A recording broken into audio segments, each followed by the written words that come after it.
Indonesia Police Watch (IPW) mengkhawatirkan perlawanan balik mantan Kadif Propam Polri Irjen Verdi Sambo. Meskipun dipecat dari anggota Polri, Verdi Sambo diyakini akan terus melakukan perlawanan. Ketua IPW Sugeng Teguh Santoso meyakini Verdi Sambo sebagai ex-Kadif Propam, polisi, akan melakukan perlawanan balik dalam bentuk lain di luar proses hukum.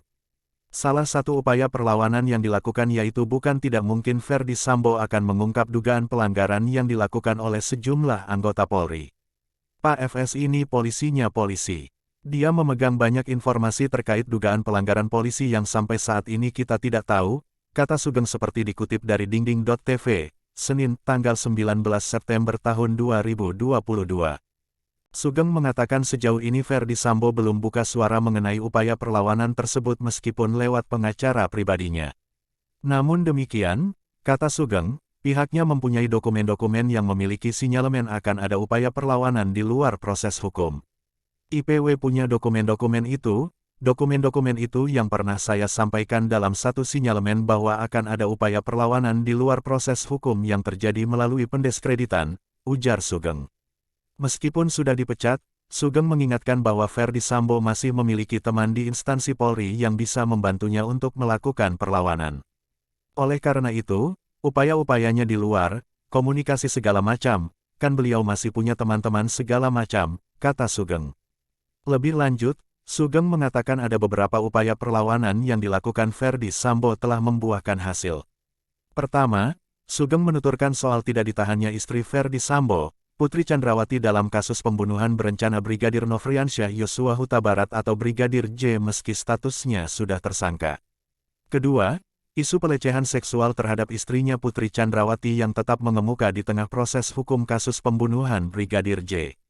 Ini yang setidak-tidaknya dipertahankan agar yang bersangkutan bisa memiliki ruang di dalam pokok perkaranya di kasus pembunuhan berencana, ujar Sugeng. Sidang banding mantan Kadif Propam Polri Irjen Verdi Sambo (FS) telah digelar hari ini, Senin, tanggal 19 Agustus tahun 2022. Berdasarkan hasil putusan banding Sidang Komisi Kode Etik Polri (KKEP), permohonan banding Verdi Sambo ditolak. Putusan itu disampaikan Inspektur Pengawasan Umum Irwasum Polri, Komjen Agung Budi Marioto yang memimpin sidang banding Verdi Sambo atas putusan pemberhentian tidak dengan hormat (PTDH) dari anggota Polri. 1. Menolak permohonan banding pemohon banding, Verdi Sambo. 2. Menguatkan putusan Sidang Komisi Sidang Kode Etik Polri tanggal 26 Agustus tahun 2022 atas nama pelanggar Verdi Sambo, ucapnya, Senin, tanggal 19 September tahun 2022. Selanjutnya, Komisi Banding juga menjatuhkan sanksi terhadap Verdi Sambo. Setelah putusan sidang banding, Komjen Agung menyebut, hasil putusan sidang banding ditandatangani oleh pada anggota Komisi Sidang Banding. Kasus pembunuhan. Seperti diketahui, pembunuhan Brigadir J terjadi di rumah dinas Irjen Verdi Sambo yang berada di Komplek Polri Duren 3, Pancoran, Jakarta Selatan, pada tanggal 8 Juli tahun 2022. Brigadir J yang tewas dengan sejumlah luka, awalnya dikatakan tewas akibat baku tembak dengan Barada Richard Eliezer Pudihang Lumiu atau Baradae. Kemudian, setelah dilakukan penyidikan, terungkap bahwa klaim baku tembak yang disebutkan itu ternyata rekayasa yang dibuat oleh Verdi Sambo. Hasil penyidikan tim khusus Polri mengungkapkan Brigadir J tewas ditembak Baradae atas perintah Verdi Sambo. Dalam kasus ini, Polri telah menetapkan 5 orang sebagai tersangka.